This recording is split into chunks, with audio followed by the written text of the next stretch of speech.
latar belakang sejarah Kesultanan Mataram, menggetarkan, mendebarkan, menggelorakan semangat, cinta, dan perjuangan umat manusia yang ingin menyibak misteri kehidupan ini.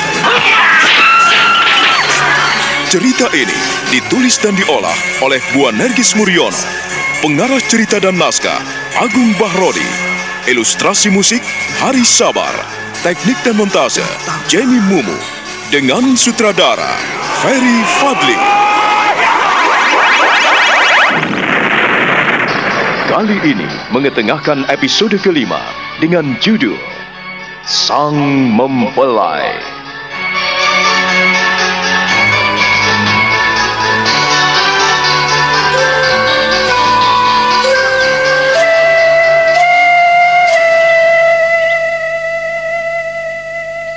Ki Wulung dan Ki Pradah kaget sekali menanggapi sikap Warih yang amat sinis pada istrinya. Dan apa yang diucapkan Warih benar-benar membuat telinga kedua orang tua itu nampak memerah dan panas. Tetapi Warih tetap pada pendiriannya bahwa ia memang tak mungkin menjemput istrinya yang minggat dari rumah orang tuanya. Saya tak mungkin menjemput Nini, dan saya tidak akan pernah menjemputnya. Dia yang salah. Dia yang meninggalkan rumah ini. Dan saya tak mungkin menjemputnya. Untuk apa? Untuk apa? Perempuan murah. Aku muak sekali. Sudah dimaafkan tapi malah minggat. Perempuan apa itu? Istri macam apa dia? Aku menjadi marah, aku menjadi jengkel sekali dan aku tak pernah akan memaafkannya. Ger, kau bicara dengan siapa, Ger? Kau berbicara dengan bapak mertuamu. Dan kau berbicara dengan bapakmu. Apakah seperti itu caranya? Maafkan saya, Pak. Maafkan saya, Kek. Saya terlalu emosi. Maafkan saya. Saya tak bisa menahan diri lagi. Maafkan saya. Ya, aku memahami perasaanmu, Wari. Kau memang terpukul. Lebih-lebih kau memiliki jiwa yang halus dan perasaan yang amat peka. Saya memahami dirimu. Saya sudah membayangkan bagaimana yang terjadi apabila saya yang mengalami seperti itu. Barangkali saya sudah menyembelih istrimu. Maafkan saya, Kek. Maafkan saya. Kau tidak salah, Wari. Kau tidak salah. Seandainya kau ingin kembali bersama dengan istrimu, masih banyak jalan dan masih banyak cara. Tetapi aku sebagai orang tua pun tidak memaksamu. Bagaimanapun juga, anakku yang bersalah, istrimu yang luput. Ya, semoga saja semua ini menjadi cambuk agar ia lebih bijaksana dalam melangkah. Saya turut bersedih. Saya turut prihatin melihat musibah yang kau alami. Sebetulnya saya sudah menerimanya, Kek. Tetapi mengapa ia harus pulang lagi meninggalkan kakek dan nenek Wulung? Ini jelas keterlaluan. Sudahlah, sudah. Yang sudah, ya sudah, toh.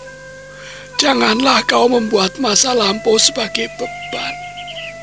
Biarlah masa lalu itu menjadi temanmu, Wari. Agar kau menjadi bijaksana. Agar kau semakin matang. Saya tidak tahu, Kek. Mengapa hal ini harus saya alami? Apakah saya ini laki-laki yang kurang sabar? Saya terlalu memahami dan saya selalu mengalah. Keterlaluan kan, Kek?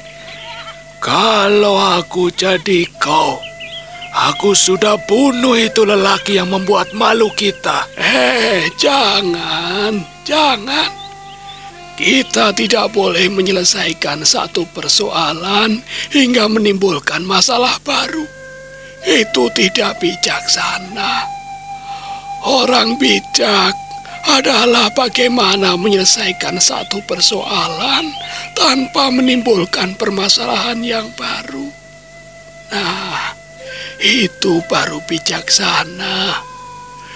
Demikian pula kau, Wari. Kau tidak boleh serudak-seruduk. Kau adalah seorang seniman yang memiliki jiwa dan perasaan halus. Kau akui itu. Kau mudah tersinggung dan kau pahami budi pekerti. Ya, percayalah bahwa masa lalu itu akan menjadi temanmu yang berarti. Janganlah kau terima masa lalu sebagai beban hidupmu, anakku. Tetapi kepedihan itu tidak bisa punah begitu saja, Keh. Semuanya hancur lebur. Ya, untuk mengembalikan pada yang baik, tentu saja amat susah. Dan saya tak bisa, saya tak mampu. Sekarang tenangkan hatimu, Ngir. Istrimu biar ikut tenang, dan anak-anakmu pun dalam kedamaian. Kau kerja di Mataram, anakmu minggat tanpa berita, istrimu nyeleweng. Bagaimanapun juga saya menilai anakku sendiri nyeleweng. Titik. Ya, seandainya aku jadi dirimu, aku tidak akan memaafkan. Luka itu amat parah. Aku memahamimu. Tetapi, jika nanti hatimu terbuka, Wari, maafkanlah istrimu. Kasihan dia. Kini ia memelihara prihatin seorang diri. Bagaimana jika tidak ada orang tua seperti kami-kami ini? Terima kasih pada kakek Prada yang mau menampung dan memelihara istri saya. Terima kasih pula pada kakek dan nenek Wulung yang telah menjaga istriku. Walaupun akhirnya malapetaka ini tidak bisa dihindari lagi. Biarlah untuk sementara kami tetap berpisah. Kami tetap tinggal pada tempat kami masing-masing, pada kesibukan kami masing-masing. Dan saya berjanji pada diri saya sendiri untuk memperbaiki dan melakukan apa yang terbaik.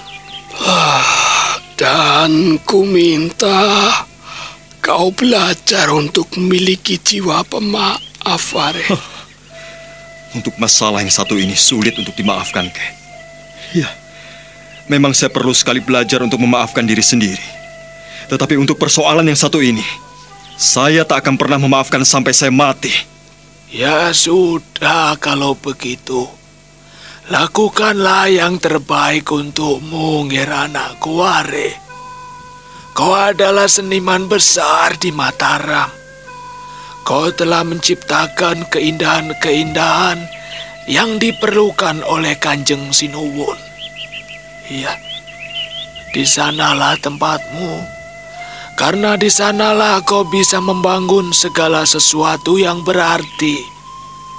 Kami orang tua hanya mendoakan semoga kau selalu berhasil dan bisa menjaga citra baikmu di hadapan Kanjeng Sinuwun maupun di hadapan Kawula Mataram. Terima kasih atas simpati kakek Prada, kakek Wulung dan semuanya. Saya tidak bisa melupakan simpati kakek berdua. Nah, Wari, kau tidak mau menengok istrimu. Sudahlah, Keh. Untuk saat ini saya memang sulit menerimanya. Ya, kalau begitu ya sudah. Tetapi kalau mungkin kalian harus bersatu lagi. Kau cari anakmu Sukmo yang saat ini entah di mana. Kami ini sudah dibikin repot mencari kemana anak itu pergi. Ki Pradah, Ki Wurung, dan Ki Warih nampak murung sekali. Mereka kembali diam dalam keheningan. Mereka memikirkan Aji Sukmo yang selama ini masih tetap duduk bersila dalam sebuah lubang di Gua Teratak. Pemuda itu semakin khusyuk dalam duduk bersilanya. Tak ada seorang pun yang tahu apabila ia ada di sana.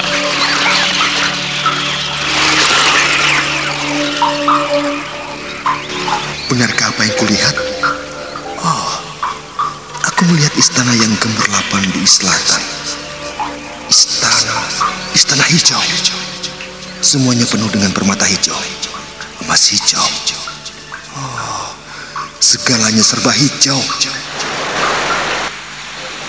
Istana hijau. Tak ada yang akrab dengan warna hijau. selain Nyai Roro Kidul.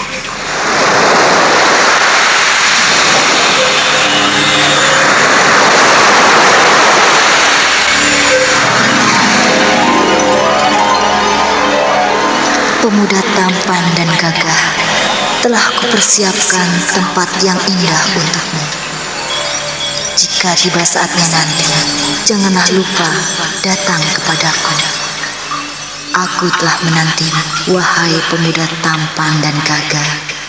Lihatlah kemari, jangan malu-malu. Oh, dia berjalan melenggak-lenggok. Tubuhnya simpal dan molek. Oh, luar biasa. Rambutnya panjang berurai dan berkilau-kilauan. Nampak biru kehijauan bercahaya.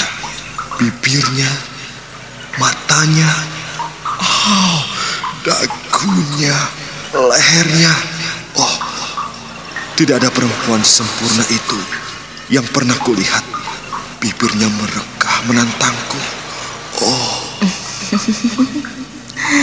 Wahai pemuda gagah, wahai pemuda tampan, di situ bukanlah tempat yang layak untuk pemuda gagah dan tampan sepertimu. Kau lebih pantas tinggal di istana yang megah dan mewah. Pemuda gagah dan tampan, ku nanti kehadiranmu, ku nanti kedatanganmu. Pemuda gagah dan tampan, datanglah kemari apabila telah usai tugas dan kewajibanmu. Oh, Nyai Roro Kidul. Iya, dialah Nyai Roro Kidul, pencinta pialang lelaki, pemuja dewa jantan, pemuja dewa Kamajaya. Dialah sang mempelai abadi raja di Raja Mataram. Mengundangku datang. Mengundangku datang. Apa pula ini? Permainan apa pula ini? Aku harus hati-hati. Aku tidak boleh terjebak. Aku tidak boleh jatuh dalam pelukan perempuan cantik itu. Pemuda tampan dan gagah, lihatlah kemari. Istana hijau ini akan lebih nyaman jika ada dirimu. Maukah kau kujadikan menantu? Lihatlah di sana. 40 perempuan-perempuan cantik. Semuanya hampir sama. Semuanya nampak kembar. Ya, persis seperti Nyai Roro Kidul. Oh, mereka menari-nari, memamerkan tubuhnya yang molek. Dari mana Nyai Roro Kidul mengumpulkan perempuan-perempuan cantik seperti itu? Pakaian mereka serba tipis dan melekat ketat pada tubuh mereka. Wah, siapa yang tidak tergiur dengan tubuh molek seperti itu? Nyai Roro Kidul, kau benar-benar pemuja keindahan. Kau benar-benar pengabdi cinta asmara.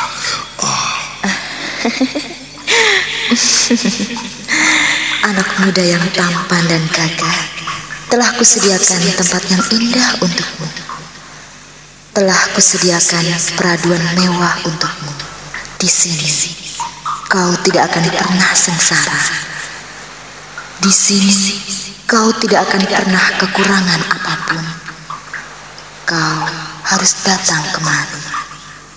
Kau pemuda gagah harus datang kemari.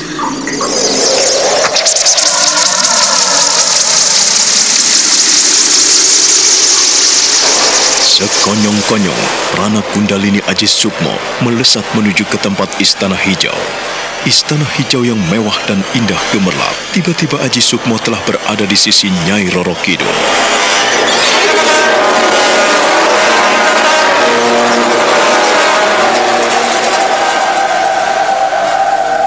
Pemuda tampan, mari kutunjukkan tempatmu. Marilah, pasir hijau, kemarilah. Hamba Kanjeng Ratu. Antarkanlah pemuda ini menuju ke peraduan yang indah yang telah kalian persiapkan. Hamba Kanjeng Ratu. Nah, silakan pemuda tampan. Silakan. Kau boleh tahu bagaimana suasana peraduanmu. Bagaimana suasana tempatmu yang baru. Segeralah, ikuti Putri Pasir Hijau.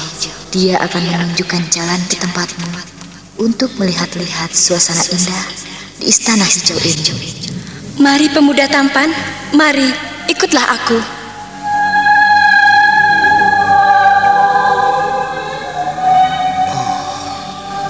Tempat ini serba gemerlap. Kanan kirinya penuh dengan permata hijau. Dari manakah sinar yang datang? Tak kulihat matahari, tak kulihat lampu kristal. Yang ada adalah cahaya kemewahan yang menyejukkan mata hatiku. Pemuda tampan, mengapa kau berhenti di situ? Ayolah, kau akan melihat tempat yang lebih indah dari semuanya ini. Ayolah. Tempat apa ini sebenarnya? Atau inikah yang dinamakan Istana Hijau, tempat tinggalnya Nyi Roro Kidul? Dan aku disediakan tempat di sini. Aku akan dijadikan tumbal di sini. Tidak. Itu tidak akan pernah terjadi. Itu tak akan pernah terjadi. Hai pemuda gagah dan tampan, mengapa kau diam di situ? Mengapa kau berhenti di situ? Ayo pemuda tampan dan gagah, ayolah, ayolah, ayo, ayolah, ikut aku, ayolah, ayo.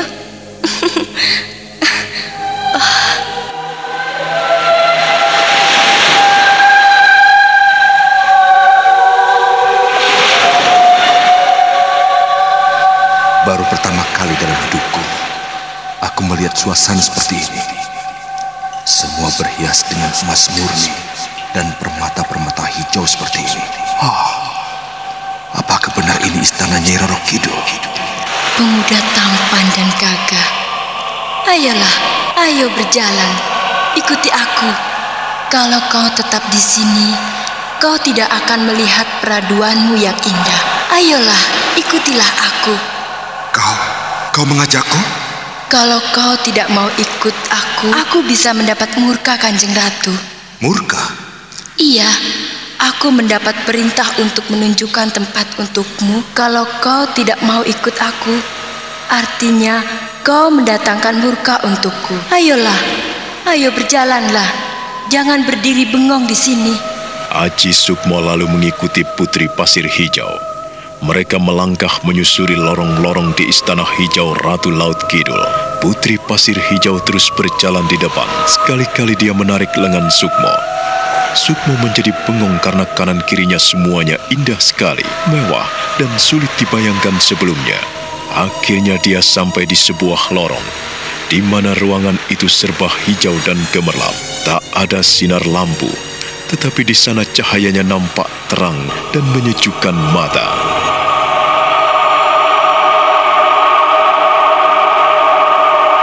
Tempat apakah ini? Pemuda tampan dan gagah, ini adalah peraduanmu. Apabila kau hendak tidur dan istirahat, silahkan. Lalu siapakah mereka? Siapa yang ada di balik tirai tipis itu? Mereka adalah para dayang yang akan menemanimu. Mereka akan melayanimu apabila kau menginginkannya. Apakah aku ini mimpi? Kau tidak mimpi, pemuda tampan. Ini adalah alam kenyataan.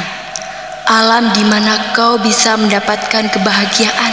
Kebahagiaan yang tidak bisa didapatkan oleh orang-orang biasa. Kebahagiaan?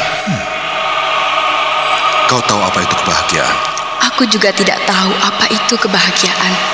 Kebahagiaan adalah keberimbangan di mana kita bisa memenuhi kebutuhan batin dan lahiriah. Aku manusia biasa. Aku belum pernah mendapatkan kebahagiaan itu. Apakah kau pernah mendapatkannya? Pemuda tampan, hidupku di sini adalah menjalankan perintah. Hidupku di sini hanyalah menjalankan titah Kanjeng Ratu Laut Kidul. Aku tidak boleh memikirkan apakah itu kebahagiaan. Yang penting adalah aku bisa mendapatkan segala sesuatu yang kuinginkan dan kubutuhkan. Aku tidak perlu memikirkan yang macam-macam. Apakah kau sadar bila kau telah terbelenggu di sini? Tidak, aku tidak dibelenggu. Aku bebas melakukan apa saja. Lihatlah.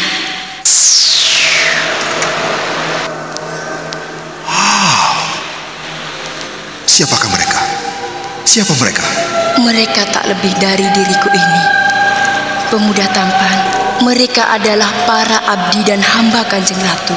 Jadi, mereka selalu ada di sini? Sampai mati, kami ada di sini. Tetapi para pengikut Kanjeng Ratu tidak akan pernah mengenal kematian. Untuk kesekian kalinya, Aji Sukmo terkejut dan terpana memperhatikan putri cantik di sampingnya. Lalu dia kembali menikmati tari-tarian indah yang disajikan putri-putri cantik jelita di keraton Nyai Roro Kidul. Dia hanya bisa menahan diri dan menelan ludah memperhatikan kembali putri hijau yang berdiri termangu di sisinya. Aku tidak salah dengar. Hei, kenapa kau diam? Kau tidak salah dengar, pemuda tampan. Kau mengerti apa yang kau katakan. Para pengikut Nyai Roro Kidul? Dia? Mereka tidak mengenal kematian? Iya, kami di sini tidak mengenal kematian. Kami hidup selama-lamanya. Tidak. Kalian hidup dalam kutukan. Kalian telah mati. Mengapa kau mentertawakan aku? Kenapa? Apakah ada yang lucu? Kau lucu sekali, pemuda tampan. Iya, kau memang lucu. Lucu sekali. Kami memang tidak pernah mengenal kematian. Kau tidak percaya? Pemuda gagah, kami adalah makhluk-makhluk abadi yang menghuni tempat ini. Hanya orang-orang tertentu yang bisa singgah di sini. Apabila tidak mendapat restu Kanjeng Ratu, kau pun tidak akan pernah sampai di sini. Kau? Iya, inilah alam kekal yang tercipta hanya di bawah kekuasaan Kanjeng Ratu. Kami bebas melakukan apa saja untuk menyenangkan hati. Kau adalah seorang manusia yang diberikan kesempatan singgah di sini. Tak ada orang yang bisa sampai di tempat ini apabila tidak mendapatkan restu dari Kanjeng Ratu. Kenapa aku bisa? Kenapa aku sampai di tempat ini? Karena kau sendiri yang menginginkannya. Aku yang menginginkannya? Tidak. Aku tidak pernah bermimpi. Tidak. Aku tidak menginginkan sampai di sini. Kalianlah yang menyeretku sampai di sini. Kau tahu itu? Tidak. Kalau kau tidak ingin ke sini, tentu saja kau tidak duduk di sana. Dalam kibasan tangan putri pasir hijau, maka kembalilah nampak tubuh Aji Sukmo yang duduk bersila di lorong gua Tratap. Dia duduk bersemedi. Dia heran karena mampu melihat dirinya sendiri duduk di kesunyian malam.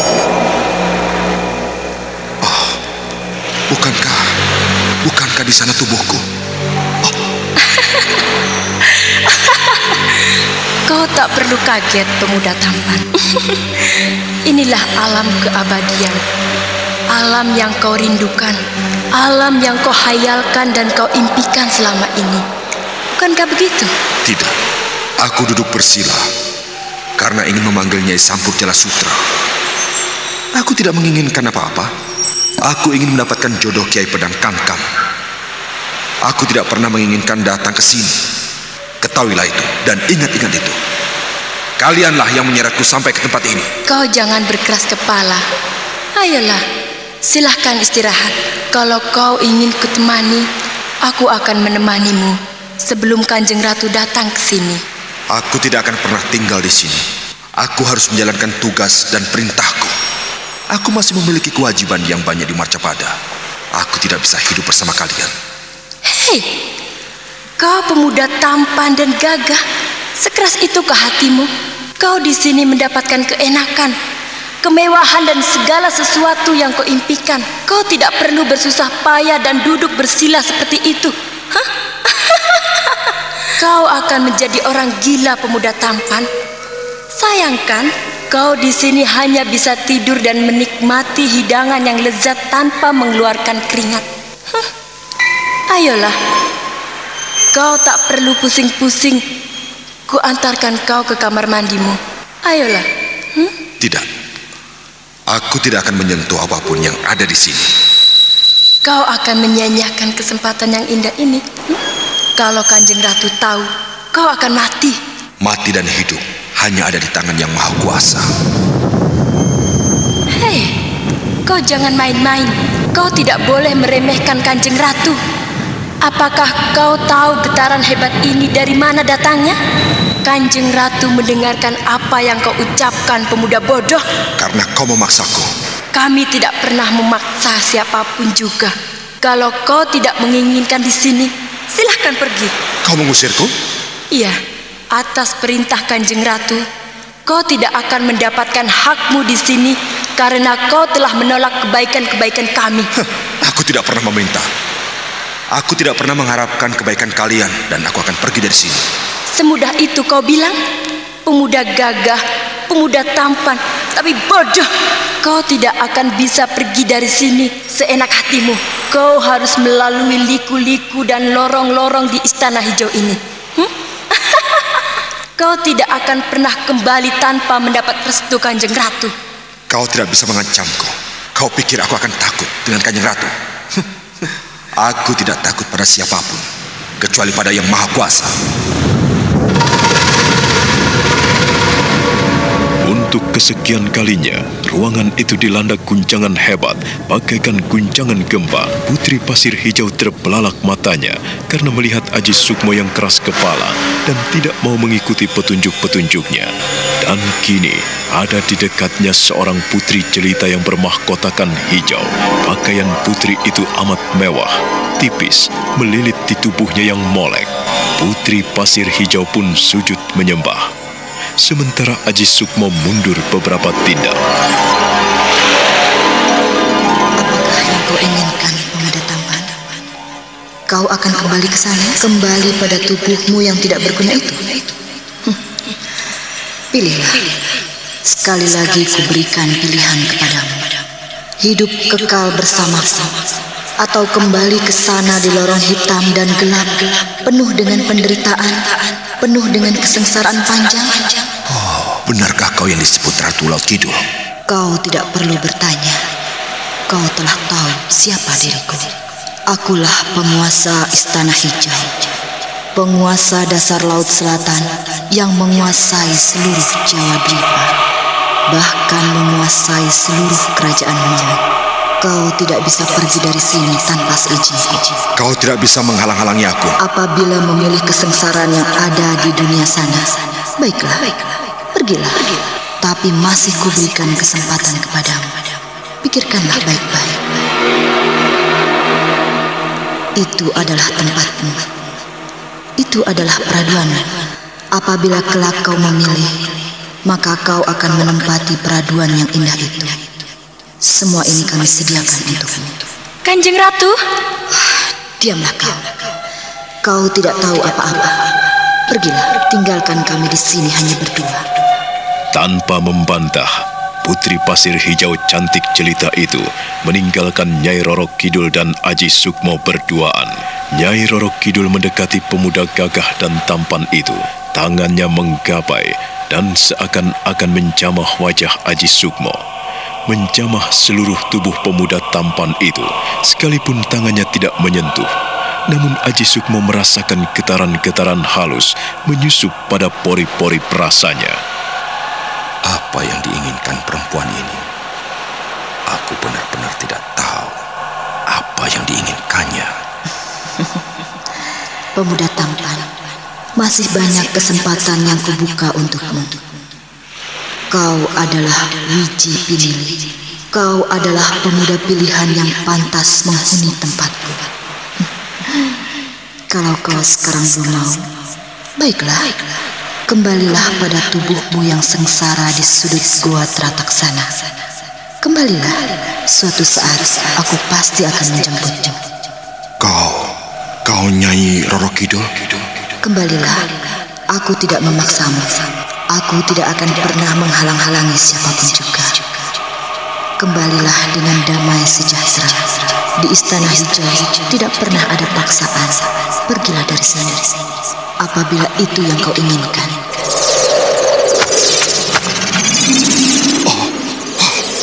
Kau. Iya, karena itu yang kau inginkan. Pergilah. Kembalilah pada tubuhmu dan carilah Nyai Sampur Jala Sutra yang akan kau temukan dengan Kiai Pedang Kangkang itu. dan kau akan menyesal karena kau tidak tahu apa sebetulnya yang telah terjadi.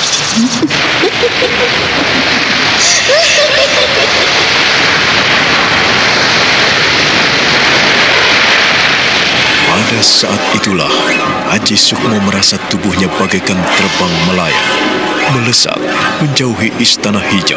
Tetapi dia mampu melihat putri laut selatan itu tetap tertawa-tawa dan mengiang-ngiang di telinganya. Dia semakin jauh melayang, melayang-layang, dan dia pun kemudian terjun, meluncur menuju ke mulut Gua Teraga.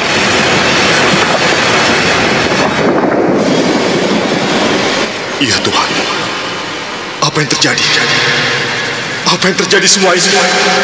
Kau akan melihat sesuatu yang gaib, sesuatu yang aneh datang menghampirimu tanpa tahu dari mana asal-usulnya.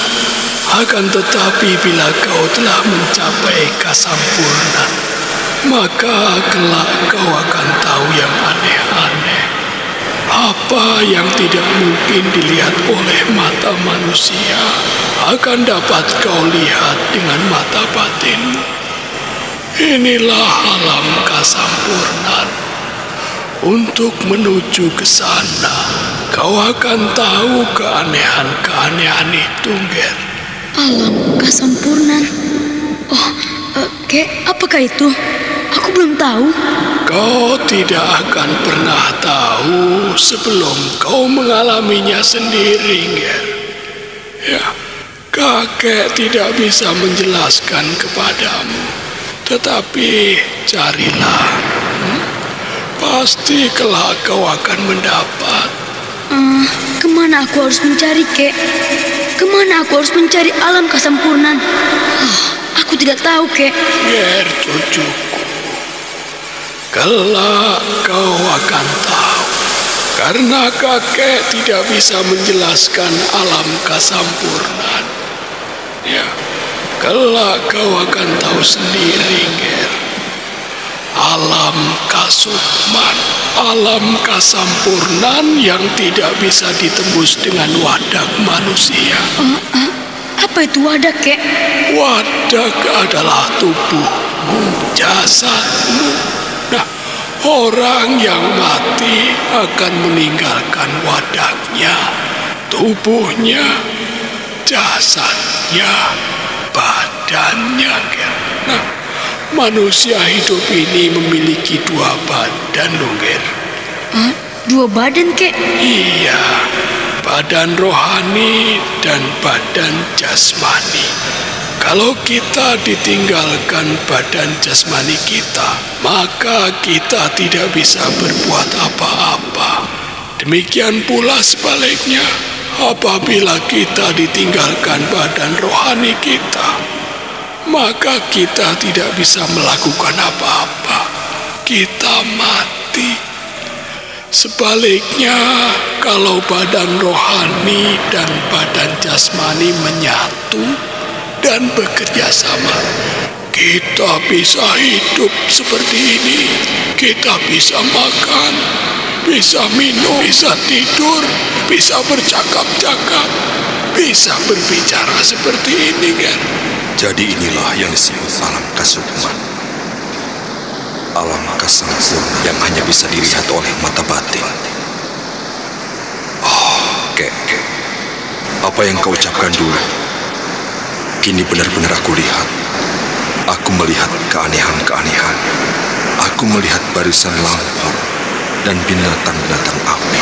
Kau akan melihat binatang-binatang api yang hadir dari istana setan.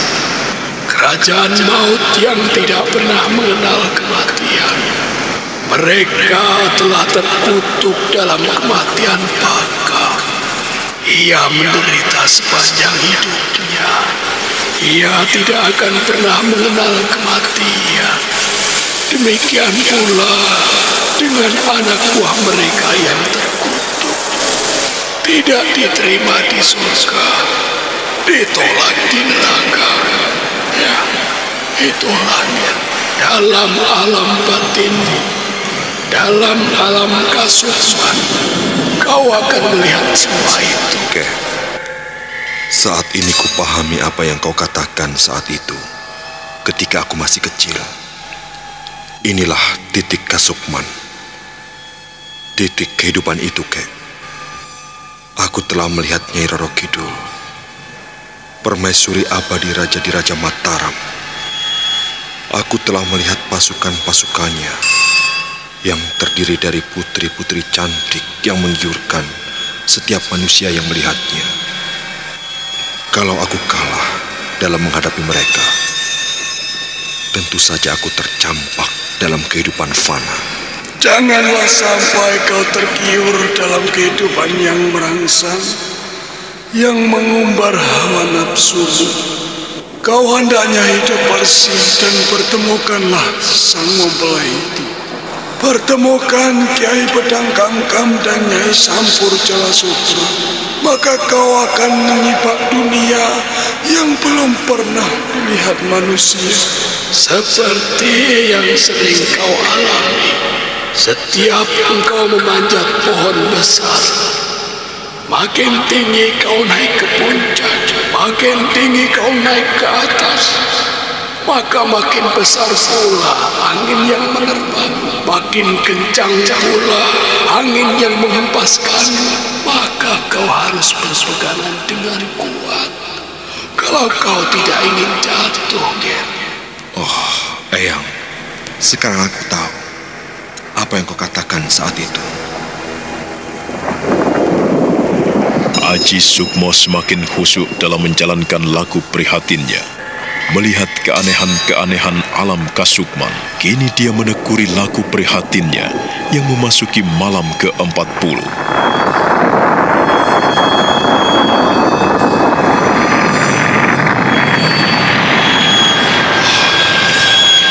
Kobaran api.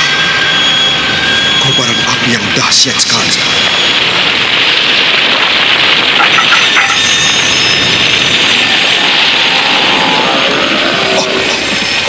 Naga api berkepala 3. Ya Tuhan, Tuh Gusti yang Maha Agung, Kau tunjukkan kepadaku seekor naga berkepala 3. Oh, jagat Dewa Betara. Oh, bau amis, anjir, dan bacin melanda di seluruh gua ini.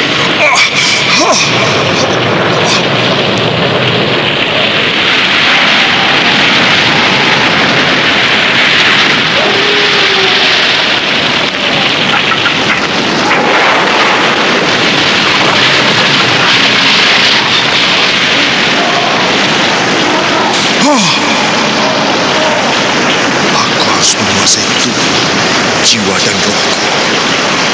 Makhluk aneh. Seekor naga berkepala 3 muncul. Di lidahnya menjulur-julur merah darah. Mengerikan.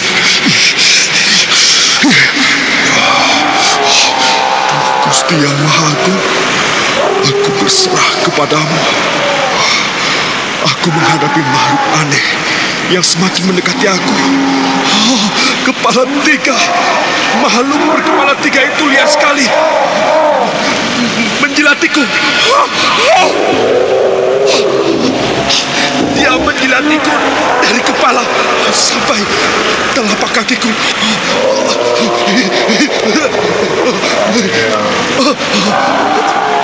Aku tidak mungkin tinggal di sini seperti ini.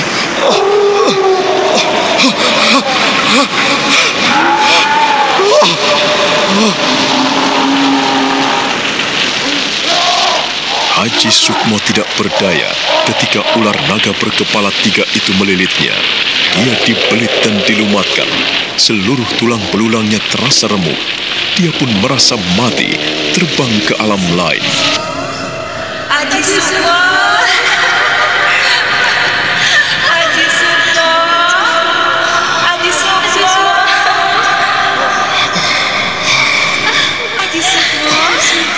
Aji Sukmo!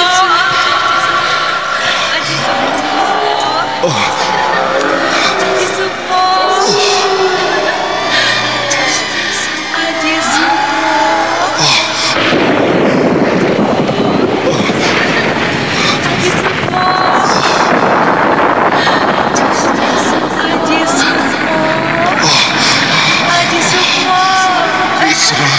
semua ini kepadamu, Haji Duh Sukmo. Gusti yang Maha Agung.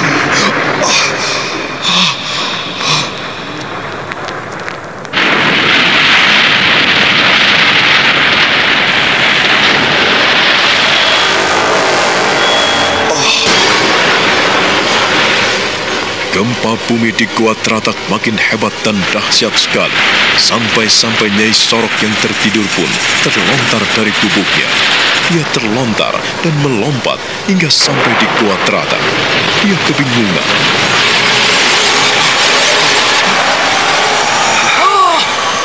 Aku melihat sepasang kaki menggelepar-gelepar di lorong gua ini. Aku harus menolongnya. Hiya!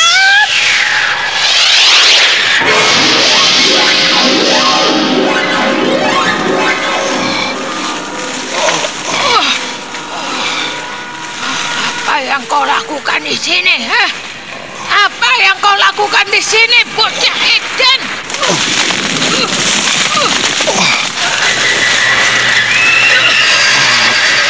Nyai Sorok terkejut sekali karena sesuatu yang amat gaib menyelimutinya. Dia mendengar suara-suara aneh dan mengerikan. Dia berusaha menyeret tubuh Sukmo yang lunglai tak berdaya. Dia terus menyeretnya menuju ke dalam gubuknya. Nyai Sorok susah payah menyeret tubuh lelaki tinggi besar dan berusaha keras untuk menyelamatkan jiwa Aji Sukmo itu.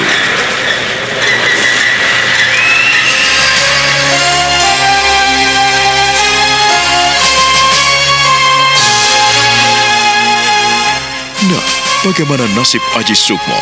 Saudara pendengar, silahkan menunggu seri berikutnya dalam serial Wahyu Astabrata ini. Sampai jumpa.